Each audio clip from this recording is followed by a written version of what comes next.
What's up, party people? Welcome to the Toddcast. It is that time. It's Thursday. It's a little after 8.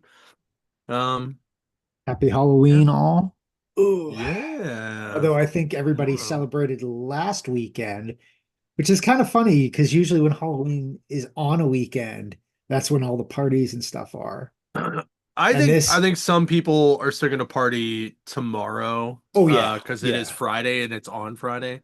yeah. But I Oh, think I'm some sure there are people going are to be a going few. to definitely party later. Yep. Yeah. But So it's Halloween Eve, if you will. it is. Well, Devil's Night. Yeah. Devil's Mm-hmm. Night. There we go. It is For Devil's Night all for all you crow lovers. and Detroitians, want to call that? Right? I should So in fact I should probably message my buddy from Detroit after this and be like, your house isn't on fire, right? So like good luck tonight. Pray for no fires. You know. oh, shit. Well he lives like kind of on the outskirts of Detroit, so he probably Uh, doesn't have to deal with that. Um but yeah, Devil's Night was crazy, like because that whole thing was that they were just finding old buildings that weren't being used anymore and just burned them down. Graham, yeah, Like, yeah, make room for new ones. Somebody that's collects true. a insurance check. It's fine. Yeah. Um so Um, I have some goodish news, and I have some sort of goodish, baddish news. I don't really know where it falls. So, the goodish news, they're both good and bad. So, Ugh. as you guys know, we partner with Stage AE a lot. The bad news is that our promotional marketing person, her job got eliminated. So Oh, she no longer works there. But I have reached out and they do plan on doing some promotional stuff with us still. So that is the good part of that. okay. Um, but I will say, Angela, good luck with everything. You rock. You were awesome. It was a pleasure working with you always. And if you need anything, we're always here for you. Um, Secondly, I heard on the radio this morning as I'm driving to work, because I do listen to that. I listen to the radio usually in the morning. It's usually talk radio in the morning, like KDK radio. Yeah. Um, so the weekend of the con is the big country concert again. Oh, However, this time 2 days. It's Friday and Saturday, oh, right? So uh, oh. I'm like, how how does that work? But Oh, that's going to be a mess to clean.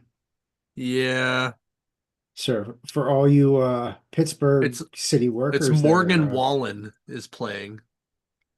who the hell's that? I don't even know. Okay, then it Uh, might not be that bad. but the show on the fifth apparently features Brooks and Dunn, and the show on the sixth features Ella Langley. So, Jesus, I didn't even uh, know Brooks and Dunn were still alive. I didn't either. Especially like I figured they were still alive. I just didn't know They if they. were they were old when they So hit big, when they came on to the scene, like when they were big. yeah, They were in their like 40s, maybe even their 50s. They got to be up there by now. Dang. yeah, that's what I was thinking. Like what the hell? Hold on, let me see if I can figure out if this person has any songs that I know. Um, so Morgan Wallen,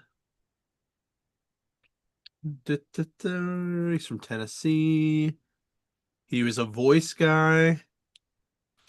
He got eliminated in the playoffs. Um, but he ended up getting a record deal, which is cool. Um, so he has four singles called "The Way I Talk," "Up Down," featuring Florida Georgia Line, "Whiskey Glasses," and "Chasing You." Um, That sounds like every country song ever made. right. So this guy apparently he's 32 years old. He's coming to Acrisure for 2 days during the same weekend we'll be there. So Hmm. hopefully that brings some people downtown. Like that's all I'm hoping. So what's up, Marvin? I see you in the chat. No hiding, no hiding.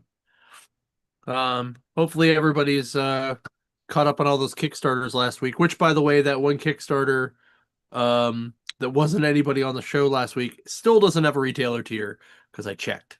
Other than that, we are in the middle of the super sexy Silver Age tour right now, which is currently in Butler till tomorrow at 6 p.m. In which case, then I get to hoard it again. Then I'm taking it to Ohio on Monday. It'll be in Ohio next week. Then it'll be at the Mills for Monday through Friday, and then Waterfront Monday through Friday, and then the week of Thanksgiving it'll be in Elwood for 3 days. And then none of it will be out for Black Friday because I have to split it all up and send it out to all the stores. So I am not going to do that during Black Friday. That's just not sensible at all. So, if you want those books, now's the time to go get them. Tony up in Butler today told me he actually closed the store late so that he could sell the giant size X-Men out of that collection. So, boom, there it is. Boom. There you go. Sorry, I've been watching a lot of this this dude who makes it's called Baking Baked or Baked Baking, and he like makes baked goods while being fucking stoned out of his mind. And every time he does something, he's like, boom. That sounds like something Cupcake might want to be watching. Right. And the anytime he adds sugar, he's like the shugs. Oh Lord. Gotta add the shugs. And I'm just like, what the fuck? That sounds like what was that? He was on Netflix and he sells like old starter like jackets and stuff and hats as designer wear, and everything is fire. That's his whole freaking saying. That's fire. That's fire. And he looks like and he looks like he looks like the Temu version of Guy Fieri. Like he has the spiky white hair and then he wears sunglasses and that's all he has in common with him. He's like he's twice the size of Guy Fieri. And he wears like Gucci sandals and shit. I watched it and I'm like, this is the most messed up version of capitalism I've ever seen. And they had it for 2 seasons, and then that's crazy. I don't think they have it anymore because I think he thinks he's too big now for Netflix. Yeah.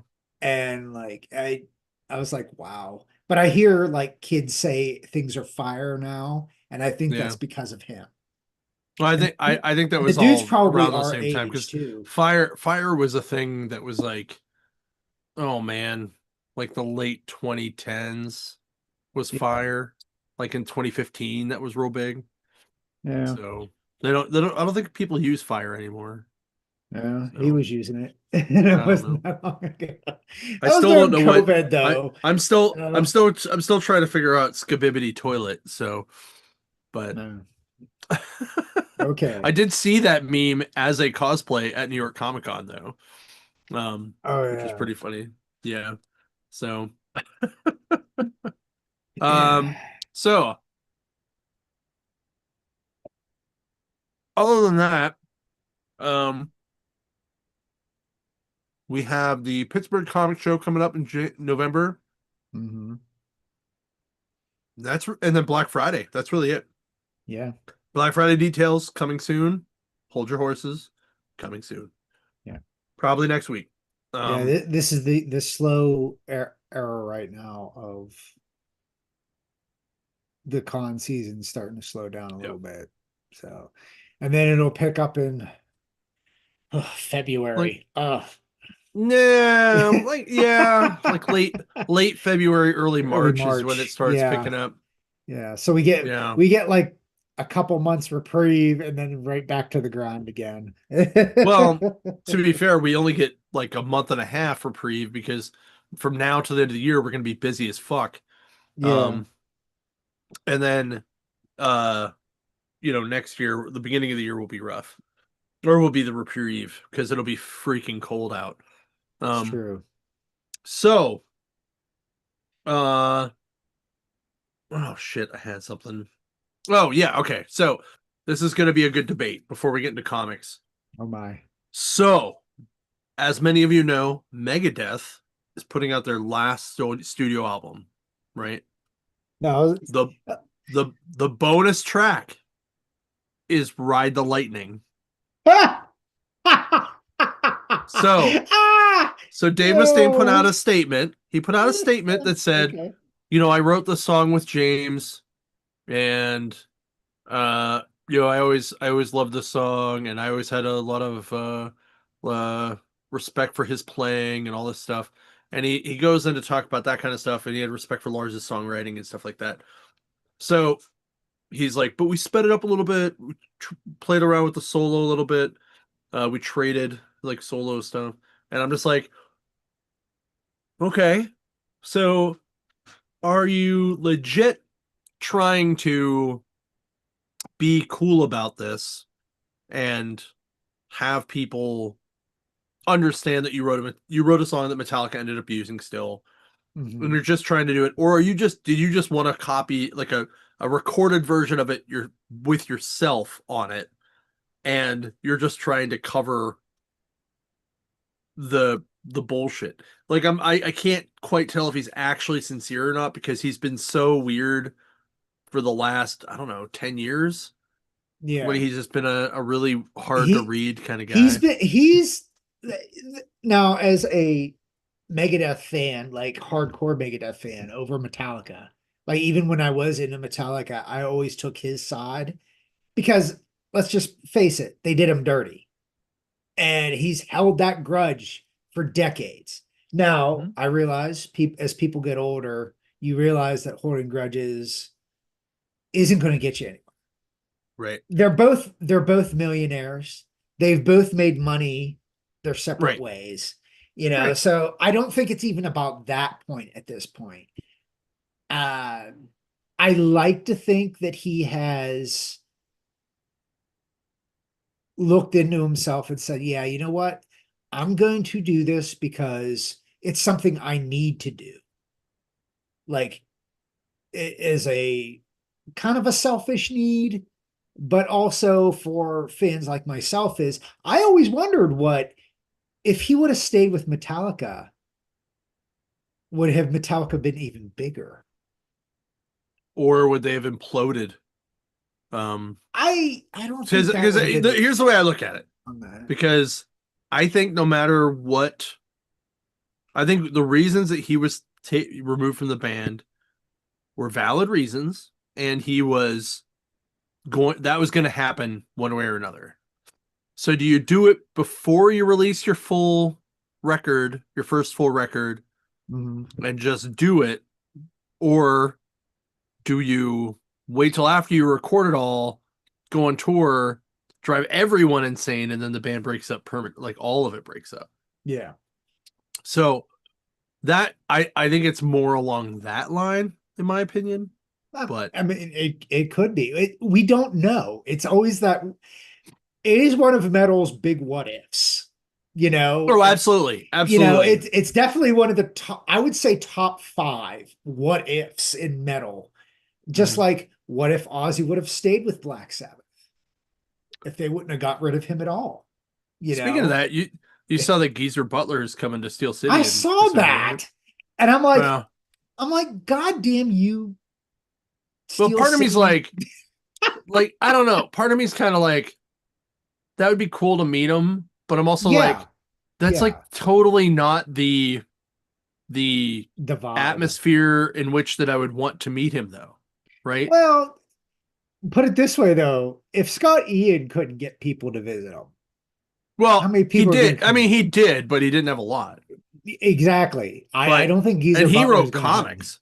Yeah, But and I I think don't. people are gonna just my question is, how many people are gonna come out and just bring Sabbath stuff and talk to him about Ozzy the whole time, and not actually talk to him about him? Yeah, Like,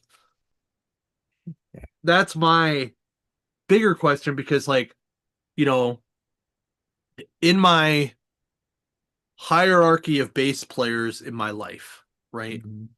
Like Geezer is like in no particular order. My probably top 5 bass players are Geezer Butler, John Entwistle, uh oh man, Jaco Pastorius, um, Les Claypool, and Lemmy, right? Okay. So those are my top 5 in no particular order. Okay. So if you are going to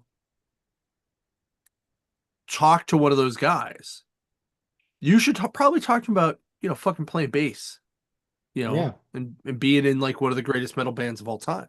Yeah. But how many people are going to do that, or they're just going to walk up and be like, "Oh, how was Ozzy? What was it like playing that last concert with Ozzy?" Like, Well, I'm sure that was going to happen to him. Let's just put it right. that way. But I don't, but it's Okay. not like he wrote a book or anything. Like, I don't think No, he has, no, no. He's you he's know? definitely like most bass players. The bass players don't get a lot of love, you Hmm. know? Like it's you said your top uh five in 5. your Yeah. basis there. It's I would put Rex from Pantera in there I too. mean, Cliff Burton's also up there too. Yeah, Like Cliff. him and Lemmy can probably float in and Yeah, out of that I think sixth Cliff would be spot. higher on a lot of people's list if he would have lived. It's his passing definitely like was before a lot of, if that would have happened today, people would be like, oh, Yeah. I think it was definitely one of those. It shocked if you were a Metallica fan, um, Yeah. but not so much now because Metallica traded bass players like candy. So it's, Right. That's fair. I like Newsted too. Jason Newsted was I did awesome. too. And I like Rob. I think Rob's a great bass player too. Yeah. So it's, Most of the stuff I remember Rob though is from actually like Suicidal Tendencies though, and yeah, Infectious Grooves, not actually his Metallica stuff. Metallica. Yeah. Yeah. Yeah. But it's, again, you're getting back to the Dave Mustaine thing to a degree is, um, I think it's probably he's been through so much in his life, like besides Yeah. his abuse of substances. Uh, he's had cancer, what, twice? Hmm. He's He's had found his, Jesus. yeah, well, I don't get me started on that crap. Uh, I'm sure there have been that percentage that have actually gone that route and stayed that route. But most time when you hear something like that, it's fluff. It's to make them sound better. And I think Dave has gotten better with the fans, Yeah. because he used to be standoffish all the time. Hmm. He was never a fan. He was never a guy that the fans are like, we love you, Dave. And Dave's like, Yeah. he could care less.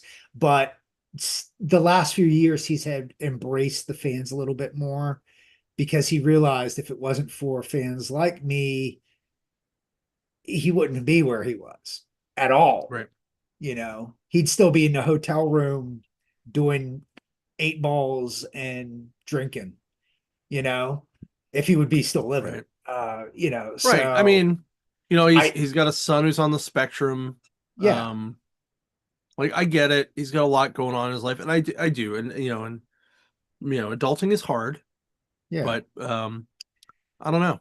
Like I I just think feel that. he's one of those guys. I think he actually grew up and he's like, you know what? There, it's time for me to do things that till I'm done, like Yeah. that I've always wanted to do before I'm completely done with my career. Right. Because I Yeah. don't think he can get any higher than he's been. I don't think so I think either. he's always going to be top five for me.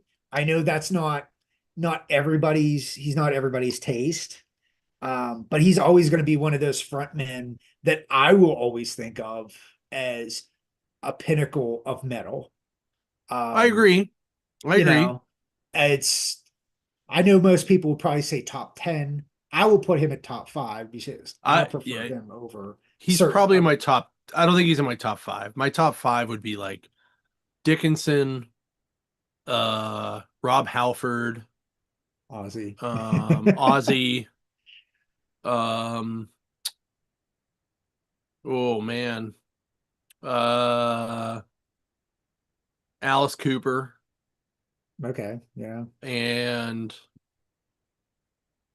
mm, I don't know the next one. Maybe James, maybe Hetfield. I think Hetfield's a better frontman and a Well, guy he's to talk to the audience. yeah, Like he's yeah. better with He's the definitely audience than works the Mustaine. audience, yeah. And he's Oh, he Rob Zombie's probably up there too. So yeah, yeah. I yeah. again, he's definitely up there in the echelon. Um, and but I think he's like you say, he's ready for retirement pretty much. Yeah. What they might do one more tour after this, and then they'll This be is well, done. they're doing a tour next year in support of the album, and that's Yeah, it. and then they'll be They're opening done. for Maiden, and that's I think most of it. So You know, yeah.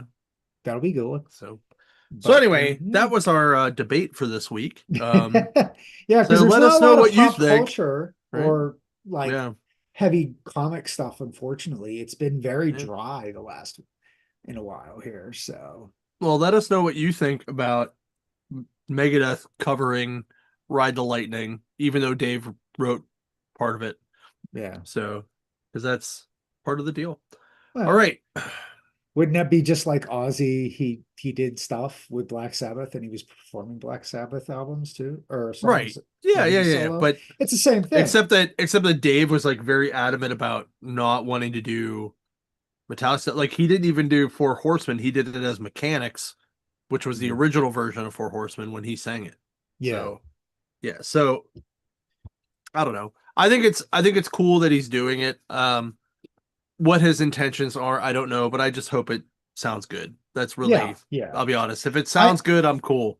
Like I I don't was even gonna care. say their studio is usually top notch. Yeah. Like the last And time, I'll be honest, the band that he's playing with, like the other guys in Megadeth right now, are phenomenal. Like yeah, they are yeah, great yeah, musicians. yeah. I think it So live is a different thing. Like we had our little review when we saw him, what was yeah, it, last year? And yes, he's gone down a notch. I'm not denying that part. right. But as far as studio wise goes, like Megadeth has not had a bad studio album production wise in a long time. Oh my God, yeah. Like probably Peace Cells might have been the last one that was bad produced. Yeah, yeah. But Like, Peace but it was Cells a is one great of their record. album, Right, yeah. right, right. It's yeah, it's an iconic record, but But it's it not the was just best produced. yeah, production wise, it was garbage. Yeah, yeah. It sounded like it was done in the bathroom. Yeah.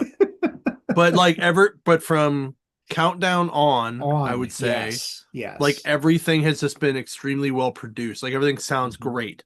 Yeah. Whether the songwriting is great, that's a That's a different different thing. story. Like cuz Not like I happen to like Risk. A lot of people don't like Risk, yeah. but I like it because it was like wow, he's really showing the other stuff he can do. Yes. And that's why I liked it. It's the same reason I like Van Halen 3. It's not a great Van Halen record, but it's a great record.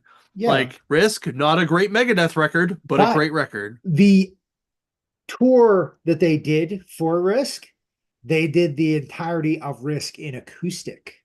Yeah, which is crazy. And Right. it shocked people. Yeah. And I still have that Megadeth shirt and it was white. And I hate buying Yeah. white metal shirts. It bothers me to the core, but I bought it because it fit, because it's complete opposite of what you would think it was done. Right.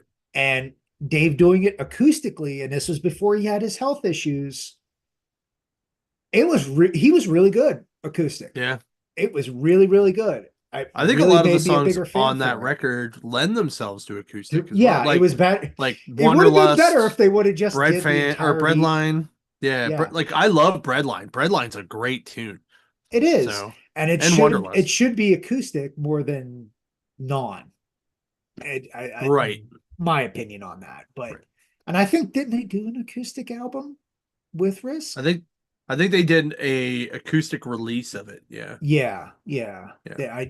I know they did something like that, like a remix, because there was that era of here we put out this metal album and then we're gonna do a remix of that same album like a year later, but everything's acoustic or technoized. Right. I remember there was a lot of albums doing that during that time period in that early 2000s there that did that. Ooh. All right, we're gonna try something different with this next part where we do comics. I'm trying to set it as our background. Okay. Oh, okay. So we'll see how this goes. Um, but here we go. We're gonna talk comics now. Okay. There we go. That's kind of cool. I'm kind of like hiding Okay. in there. All Yeah. right. Yeah, I'm okay. Hold on, let me I let me see saw what it. this and I was tempted, but I'm like, So, I didn't want to do Deadpool. okay. So, here's pretty much my vibe of this book. So, I'm not a big No, Deadpool fan yeah. in general, but Now, I is do this like Tim Seeley. okay? Now, is this zombified Deadpool? No. Okay. Okay. So, um, so most of the book is Wade's thoughts talking over these kids that want to be the next X-Men. So, it is the X what is it, the whatever the virus is, the X virus, I think is what they call Yes. it, right? Yeah. So the X virus, uh that Revelation um has kicked out, uh basically tried to kill him, but his regenerative part of his body won't let him completely die. So he goes in and out of being able to control it, like to control the consciousness of the Deadpool character, like the guy, right? Like the body. So half the Okay. time he's zombie, half the time he's not. Um, but his body is like on autopilot and just wants to kill everything because he was an assassin and a mercenary forever. Yeah. So these four kids, they call themselves the Alpha Warriors, right? Because, Canada. Alpha Flight and New Warriors mixed together. Uh, Um, so there's the hell is the kid's name? This kid's name. Um, there's Manji or Magni, who is the Thor guy, who has like a hammer and does lightning bolts. He's the guy that has the like Misfits looking uh makeup on, right? And then there's Fantastica, who stretches like Reed Richards, and she's the one who kind of looks like Valkyrie a little bit. Uh then there is Man or Kid Man Thing, who is a totally normal looking dude who happens to have like kind of think like Swamp Thing or like Poison Ivy-ish powers, like where he's got vines and shit on him, but he's not okay. like but he's not like he doesn't look like a forest, right? And then the last one is the Fearless, and she is dressed like a blue daredevil. She's blind, but she doesn't have like she's not good on the ninja side. Um, but my favorite part is where he goes, she finds out that her mental powers aren't worth a stack of Darkhawk back issues. I was like, yeah, that's pretty fair. Ah, that's Except that funny. Darkhawk, like a year or two ago, was actually pretty big. Yeah. So he makes like a joke about like regular sized kid man thing. So they're basically going to the woods trying to get to St. Louis, which is where the X-Men have like a sanctuary, I guess. So eventually like the undead pool is like killing them off one by one in the woods. Hmm. For the most part, the art in this book, it's okay. Like it's probably better than okay in certain parts. Like there's some really cool art scenes, but the story to me was very boring. Like it didn't move well at all for me. Um so oh and uh Cable is at the end you find out Cable and Warlock, he now has the Warlock virus or the Warlock uh like his part that was Technovirus is now full Warlock style.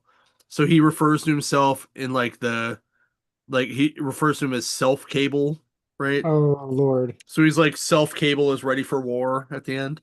Um so I don't know. Like I really wanted to like this book. But unfortunately, I'm gonna give it like a 5 out of 12. Like I was gonna say, you it, sound so disgusted. You should go lower than that.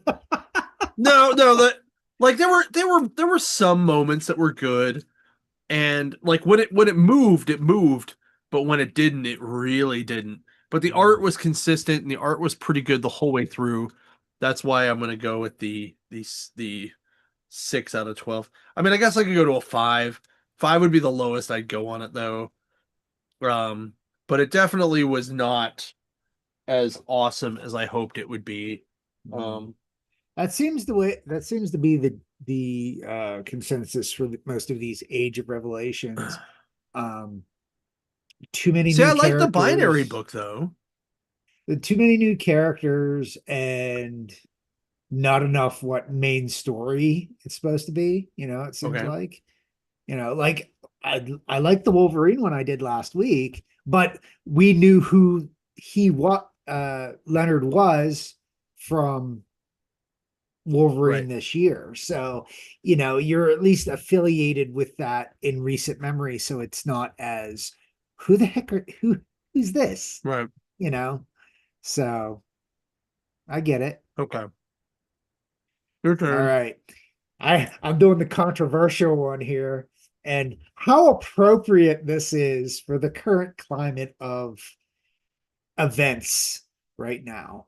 Um, Now, this has two stories in it on the annual. The first one is obviously the controversial one of Bruce. It starts out with Bruce and his dad talking about his father's reading the newspaper about an extreme bombing. And Bruce asks, well, why do they do it? And Bruce's father is like, I don't know. Like, he's like, I wish I knew. Yeah. He's like, but I will tell you this much. He's like, I'm going to try my best to teach people the right way, the right path. And then we fast forward to current time. Now, this is like still regular Bruce Wayne as Batman, or the like him establishing himself as Batman um, in the universe, and he's picking up all these non-lethal ordinances from this basically, rundown gunsmith weapons, like army Soviet, like an army navy store type deal. Hmm. Um, and Bruce hears all this screaming and everything, and he sees all these guys in masks beating on these immigrants. Apparently, the whole area supposedly had this company come in, and they were going to have jobs, and then the company just up and left the project. So there were all these homeless immigrants in the streets, and these masked people who lived in the neighborhood wanted to get rid of these immigrants. So they're doing what, unfortunately, society tends to let people do: get rid of them in a violent manner. Well, Bruce sees this and tries to stick up for them. Um, and the gang the mass people turn on him. He holds his own for pretty much. It's only after like a couple, like the one leader, I guess, comes in and blindsides him and starts beating on him. Well, here comes, I guess, the town's preacher, and he saves him. Um, Mm. Now Bruce wakes up in the chapel, and he sees a photo, and it's a photo that we see in the beginning of the book of the priest as a young man as a protester, and he sees his father as a protester. Um, and Bruce doesn't say anything, but he's like, "Is this you?" And he's like, "Yes, different time." He's like, "I'm trying to help all these people." He's like, "They're good people. They're just scared. They're hungry." I was like, the whole area is very poor and impoverished, especially after the company left and pretty much, left everything there. Well, Bruce is like, "Well, thank you." He's like, I gotta go, take care of things. No, the priest doesn't know who Bruce is, but he dons his Batman, and uh, he goes off on these guys, which he should. This is not tolerance, shouldn't be tolerated this way. But he goes off like they were attacking the immigrants, I guess, the encampment, the homeless encampment that the majority of these immigrants were doing. So he was trying to save these people from this. And at first he starts just trying to beat them, but the one, it was, he literally had to kill. So you see Batman kill, which does not happen very often. Um, and he takes the leader and he just demolishes the leader, to the point where the priest covers, like the priest saves the leader, and Batman's like, "Well, what are you doing?" And he's like, "I have to save these people too." And he's like, "Why are you doing this?" And he's like, he's like, "Sometimes the only way to fight violence is to fight it with violence back." And I don't, it's, it's the stragglers that try to get together and fight back. Uh, Bruce finds his Batmobile, so this is also the origin of the Batmobile. Oh, Uh, cool. so you get to see where he got the huge vehicle from the start. He runs the vehicle through the headquarters. Um, but he Batman gets the flashback as Bruce of that he feels this taught him the lesson of maybe killing is not the right way, and he has fallen off the path of, he wanted to be like his dad, which he did do a flashback of him as a kid going, "I want to be like you, dad." Oh, Um, and that's the end of the first story. But it's very controversial, and like I said, very on brand for what's currently going on in the world. telling me a Um, guy from Chicago wrote a story about situations that can happen in current Chicago. Just put Batman in it. What? Shut up. You're lying. now the second story is called Sanctuary, and again, this is, you see all these evildoers seeking sanctuary in this church. Apparently, the church, uh, it is basically churchgoers hiding in a church from Batman because they did stuff to people. So they're trying to seek sanctuary away from Batman. And this is where we meet uh, Harvey Dent, who is apparently a preacher in this sanctuary. Um, and he tries to tell them, he's like, guys, get out. It's not, sanctuary is used for, you know, to save you, not save, you know, uh, not hide from being, consequences. Well, here comes Batman and he takes care, he fights the one who's like the leader, and he's, they were boiling oil and stuff, and they had all these like makeshift weapons, and Batman used it against them. Um, and it turns out like the oil or whatnot was spilled over on Harvey, and then we get the origin of Two-Face in this. Um, but again, it makes Batman look like ultra violent, but Right. he's going after bad guys, and it's the whole of the actions have consequences theme. Um, I like this. I thought this is, again, absolute Batman is just, I'm really enjoying it. It's really good still. I'm not gonna even for an annual, this is awesome. Um, I will give this like an 11 out of 12. It's, Wow. I I mean, it's Daniel Warren Johnson. I don't expect anything less than a yeah, 10. yeah, this So is like peak Daniel Warren Johnson. This is, nice. it's awesome. Yeah. That's awesome. All right. Whoop. Come on. There we go. My next book is Cloak or Dagger. Or Dagger. So, Okay. again, Age of Revelation. And you find out that um they're in St. Louis trying to get people to the sanctuary, right?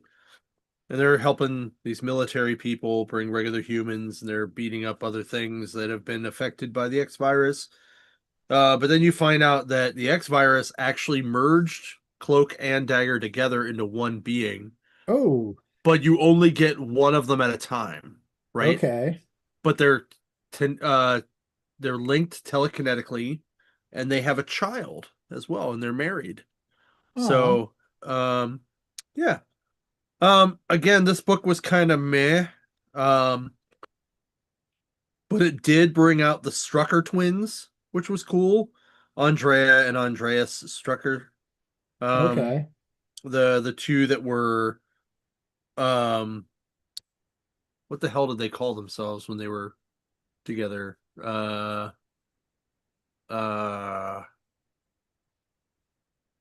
what the hell was it? It was not it was something close uh to Loki's wolf kid's name. Um the hell was the wolf's name? Um I'll think of it later. Anyway, um yeah, so this book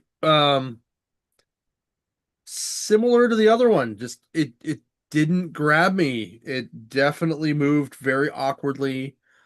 Um the story like kind of threw you in too early. Like it's like there's no back to it. So it's hard to kind of understand what the hell's going on. So that's why I'm not oh, Fenrir. That's what it was. It was Yeah. Yeah. they were Fenrir. a Fenrir. So but it is the first part of a couple books. And I don't know, I just don't think I like um the writing on most of this stuff. Like this is Justina Ireland and the Lorenzo Temeta art. The art was actually pretty good.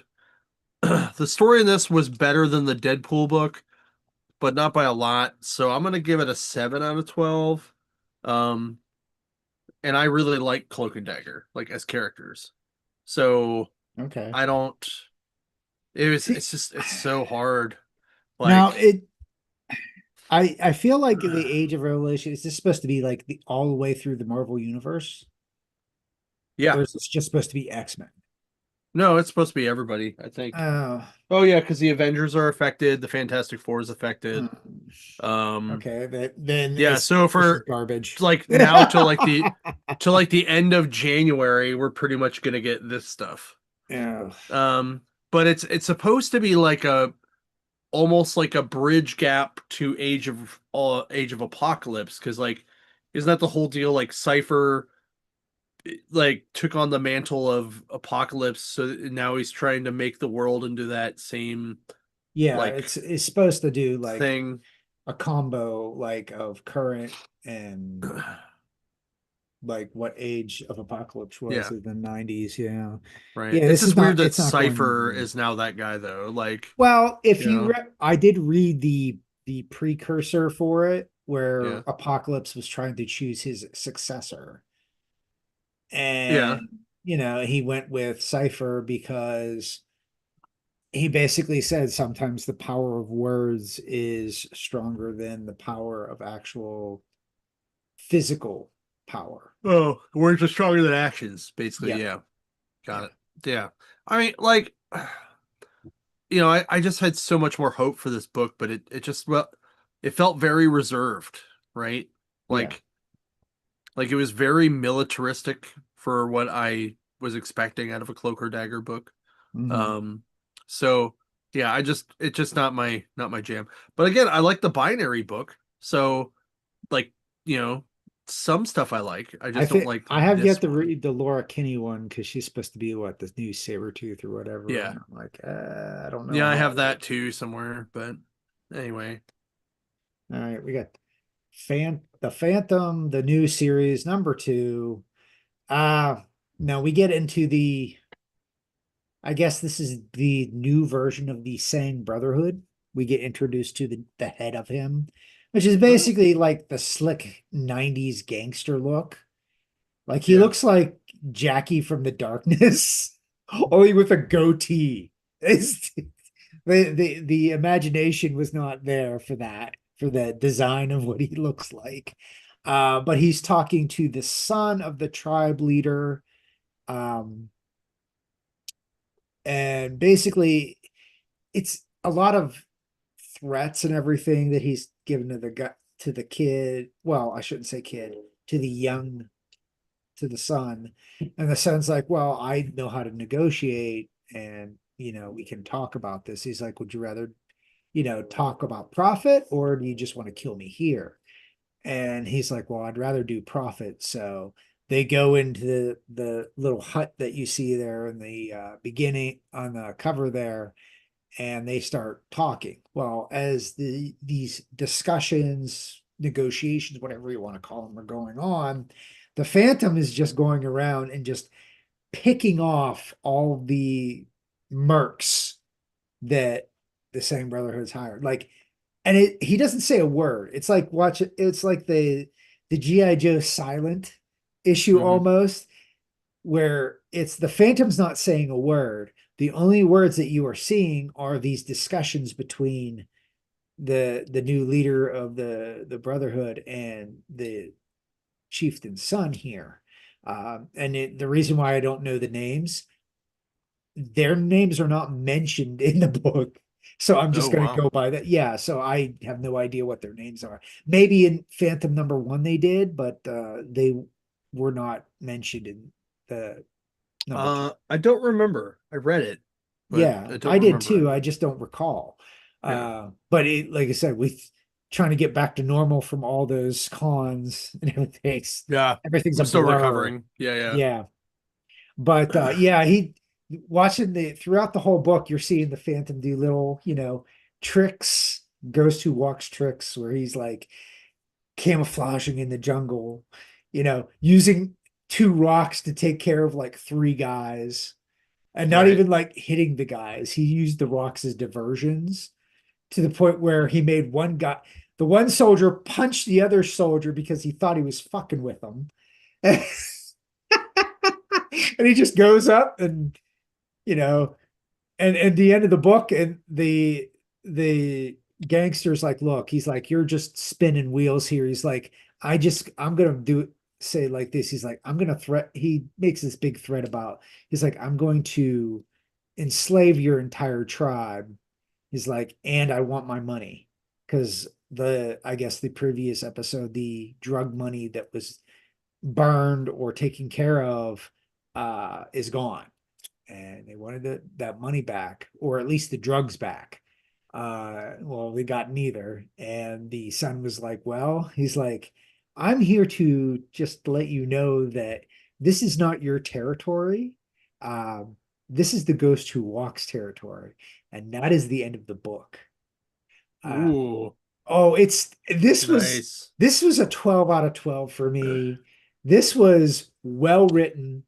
This was very illustration. The art inside is moi. Um, Yeah. I'm liking where Mad Cave is taking the Phantom here. We may get a really awesome Phantom series here, and first in a long time.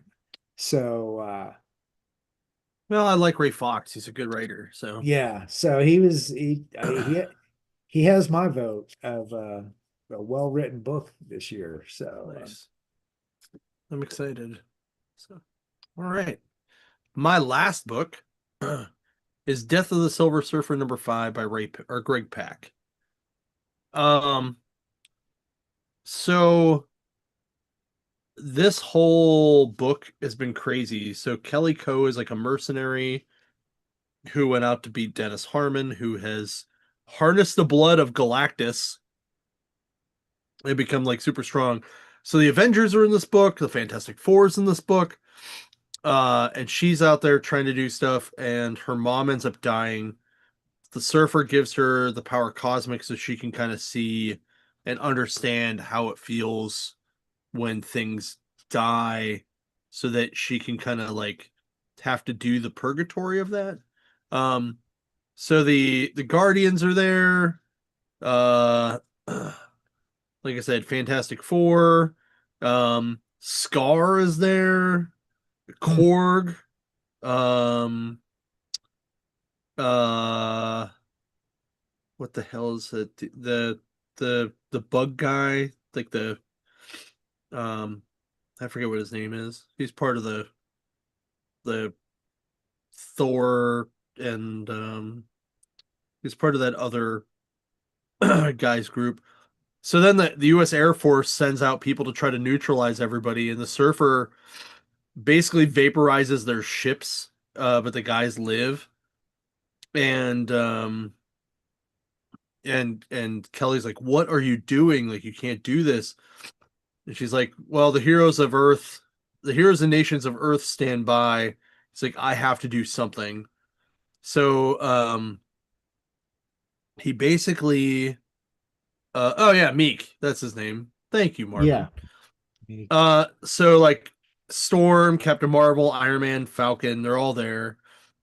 Uh and Surfer basically collapses the this thing that Harbin has attached himself with the blood of Galactus, to basically make a kind of um sort of a black hole type thing, I guess.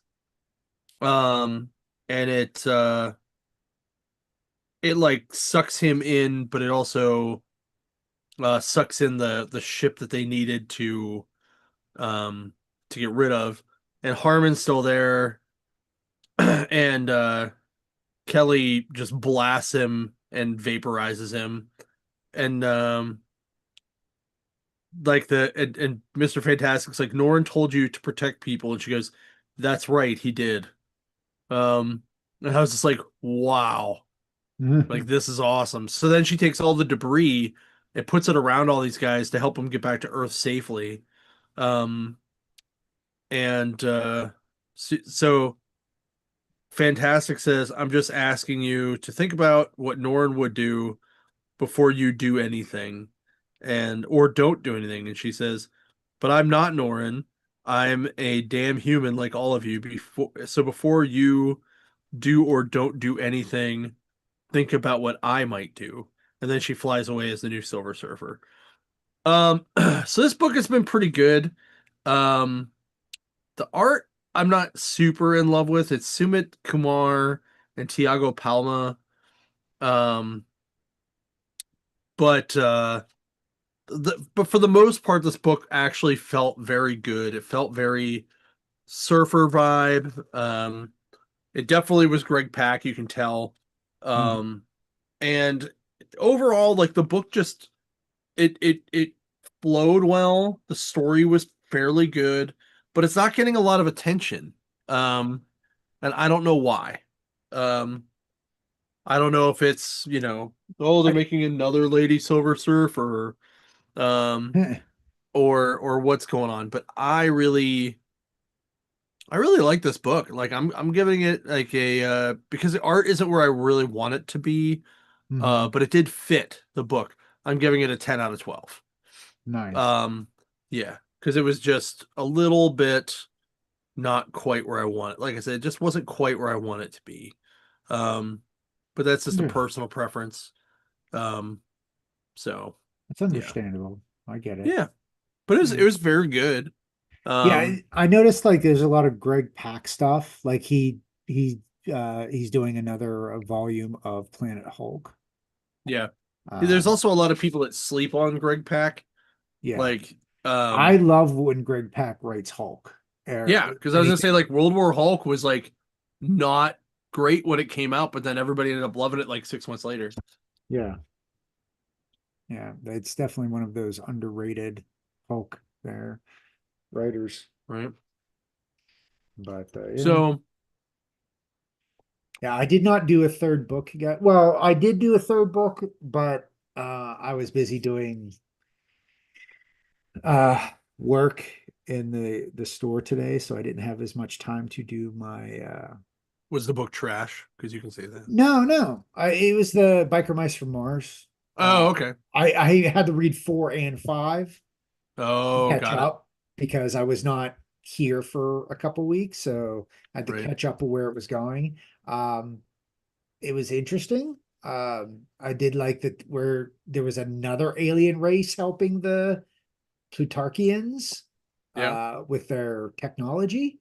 Um, and it's that stereotypical the scientist thought they were going to improve the world and in actuality made the or the universe worse. So Happens a lot. yeah, So it seems to be a trope. yeah. But yeah, it wasn't bad. I just didn't it when I read a book the first time around, it's just okay. And then when I do the podcast here, I do a little bit of deeper dive so I get more details when we're Right. doing reviews. So I just didn't have the time to do the deeper dive. Right. But I like where the Biker Mice from Mars is. Like I like Yeah. because we never got to know what happened to Mars, what happened like with the war with the Plutarchians and everything. And now we're getting all that just in a deeper detail and characters we never knew from the cartoon series. Right. So I love that. I love the deep dive. I'm excited for that. So That's I will awesome. give I will give 4 and 5 like 10 and 11 out of 12. Okay. That's Just awesome. yeah, I'm enjoying that run there. So I like I've been getting into the independence, bringing all these licensed from our childhoods Oh over. yeah, for sure. Yeah, For sure. it's because I think what Mumesa Cowboys of Mumesa #2 came out last week. Oh, dude, my boy Tor from Oni totally hooked me up with a gold version of #1. Oh, nice. Yeah, gold cover version. It's awesome. So thank you for that, sir. You are Nice. you are very well thanked. Anyway, that's pretty much all we got this week. Yeah, there I was will not tell a you, lot going on. so if you guys listen to the last Comic Shop podcast, I have an episode where I'm coming up on there. Um, also their new theme song I wrote. So, Yes. um, and there's going to be a commercial playing on there very soon. In fact, I'm cutting the vocal part tonight after this. Um, just to it's just gonna be a voiceover part. But there's gonna be a commercial for our podcast on their show that I also wrote the music for. Oh, So make sure you nice. guys check that out. And I'll let you listen to that after we get off the air here so that like Ooh. everyone else can hear it. But also I'm gonna be on the Thompson Comic Corner podcast. I think episode 3. Um, so I think we're doing that tomorrow.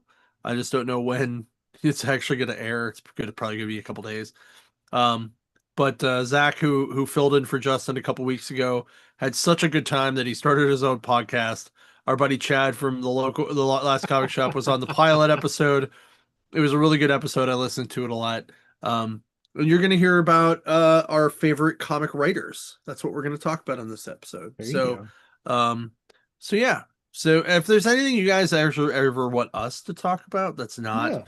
random shit, please hit us I up. think I think our audience likes it when we talk about random shit sometimes, It's though, true. to be I fair. mean, some stuff yes, some stuff no, I bet. Yeah. Yeah. Um, but definitely hit us up. Oh, I forgot. I was gonna do a spoiler filled Tron review. So this is your warning for spoilers. I'm gonna do Tron Ares. You ready? Ooh. It was good. um Oh, so basically they're trying to reverse engineer what they did in the first movie, which was put people into the grid. They're now trying to bring people from things from the grid to the real world, right? okay. So the guy, the bad guy played by Peter Evans, is the grandson of the guy who created the Sark program in the first one, right? Okay. Who was uh Flynn's partner, right? So Flynn's son, after the second movie, is off with whatever Olivia Wilde's character was named. They're off doing their thing, so he passed it on to these two sisters. So they're the Flynn part of the story, and she figures out how to make those things stay more than 29 minutes. Um, so apparently, like they're trying to bring out the um like they make Ares as master control, right? So he's kind of the new Sark in this grid. Um, and uh he's AI, so he's learning how to defend. He's learning all this stuff, and he becomes master control. But the problem is he keeps learning, and he eventually figures out what feelings are and actual consciousness is. But when they bring them into the real world, they can only last for 29 minutes and then they fall apart into dust. So the Flynn part of the story is they're trying to figure out that permanence formula, which they eventually do find in the old Flynn grid. So at one point, Ares gets put into the old 80s grid, the old Flynn grid, and talks to Flynn at his little house that you saw in the second movie. And he gets granted the permanence thing, and then he gets put into the real world, beats up his former coworkers to save the girl who's the new Flynn in this movie. And then the bad guy at the very this is the coolest spoiler though. The bad guy at the end, so Peter Davis? No, Peter Evans. Or Evan Peters, whatever, the Quicksilver guy. So he ends up at the end, instead of being like arrested by the military, sends himself into the grid, right? So he gets digitized, puts into the grid, and when he gets there, his grid has been completely annihilated by Flynn's people and NCOM, and the like a when a new program starts, like this tower comes up and it has your data disk, right? So he Okay. walks over to it, and it's an old school data disk like we see in the first movie. And when he grabs it, it starts going up his arms, and you just hear the name Sark real loud, and like this, like almost like electric outline of Sark's like pointy head master control outfit kind of goes around him, and then it cuts to just credits. But it was the longest Nine Inch Nails video I've ever seen. Um, like if you just listen to it, you're like, yeah, that's Nine Inch Nails. Yeah, that's Nine Inch Nails. Nice. Which was very fitting for the movie, and it worked out really Yeah. well. Yeah. Um, I would expect that. yeah, and it's a little more score than it is Nine Inch Nails record, which is why I kind of dug it. You know, Trent Reznor Um, does a lot of scores, so yeah, yeah. But it was really good. Like it was better than the second one for sure. Um, and I didn't think there was really anything bad about it. Like it was a little slow at the beginning, um, but that was really it. Um, Other than that, I thought like the actual action sequence in Act 2 and 3 were great. Act 1 was just a little slow. So, mm. but go check it out if you like Tron. You'll like it. If you have no idea, like if you didn't like the second one, you're not going to like the third one. But I have a feeling that most people who don't like the second or third one didn't see the first one or are too old to understand what they're actually talking about in the old computer language back then about bits and uh programs and master control and the grid and all that kind of shit. Like back in the day, like in the 80s, 90s, like that was cutting edge. Yeah. Now it's like, yeah, whatever. But Yeah. but it was cool to see like light cycles driving through a city and using the fucking big wall of shit to like cut a cop car in half. Um and then when like the giant like M shape like battle cruiser comes out at the end, oh man, that was really cool. Like there's definitely some really cool, especially visually, this movie's very good. Um but yeah, I definitely recommend going to see it. It was a lot of fun. I had a blast. But yeah, go check it out. So, all right. I think that's it though. Fight for the users. Damn right, Marvin. Fight for the users. Weirdly, Tron himself is not in this movie at all. Huh. But um but I think he actually got to go to the real world at the end of 2, if I remember right. I haven't seen it in a long time.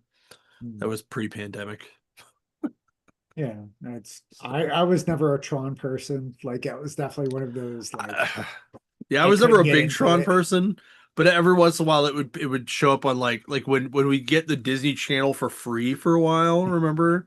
Yeah. It would always like come on then, or it'd be on like ABC Sunday nights, like the family movie sometimes was Tron. Yeah. Um and it was pretty good. Like and I had some cousins that really enjoyed that movie. Um I always thought it was a good movie, like the first one. I just never thought it was like I didn't think it was like great, but it was a lot of fun. Um, but then like comparatively to like Last Starfighter was like way more action, and a little more fun. So, Mm. but I guess we could do that for one of the episodes coming up. We could do top three '80s movies, Ooh. right? Well, So, oh, top three 80s movies, period, or just like okay. So your personal top three. okay, Like, not top three because everybody else loves them. The okay, three '80s movies that mean the most to you. Doesn't okay. doesn't matter why, but we're gonna do that next week. Hmm. Because I think that would be a lot of fun. So I'm gonna next have week, to go back and see some of these movies here. Ugh. yeah, man, 'Cause there's some.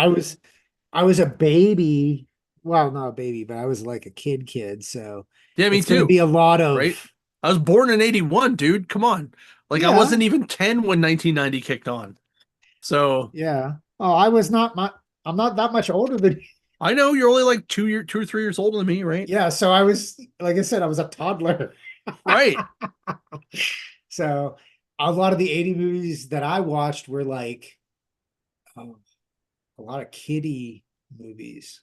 Yeah, but like for instance, you could go with like Predator. We didn't watch that when we were in the '80s when we were that No, young, no, but but it's a I would fucking definitely awesome put it. '80s movie, I would say, yeah, that's right? quintessential 80s there. That would Yeah, be like quintessential 80s action. Like it's more action movie than it is sci-fi, in my right, opinion, you know. Like right. And Aliens is like that good borderline of both. Yeah, yeah. Yeah. So like it could be that, it could be a deep dive. Like just I let's feel talk like about it's gonna have to be three. more than How about three this? though. Like we're not gonna talk about it's not the three that mean the most to you. Just three awesome 80s movies that We'll just discuss them. we're just going to discuss. You're just going to pick Okay. three awesome 80s movies. I don't care if they've been remade. I don't care if they're like total garbage. Like, but I like because like I would put in like the Kentucky Fried Movie. I think that movie is fucking hilarious, right? Or Gremlins or Dune. Like the original Dune was awesome, even though Mhm. the newer ones are much better. Um, but the original ones were also good. So, like or Star Trek 4, being the one of the best Star Trek movies ever. So, because that's where we get the computer, computer, like Yeah. where he's talking into the mouse. Like some of the best Scotty lines came out of that movie. So anyway, all right. That's it. We're done. We're good. We'll see everybody next week. Remember to shop your local LCS. And if it is ours, even better. Remember, I have that Silver Age sale that's following me around. All the dates are listed on the website. And we will be releasing Black Friday sale stuff soon. Thanks a lot, guys, and we will catch you next week.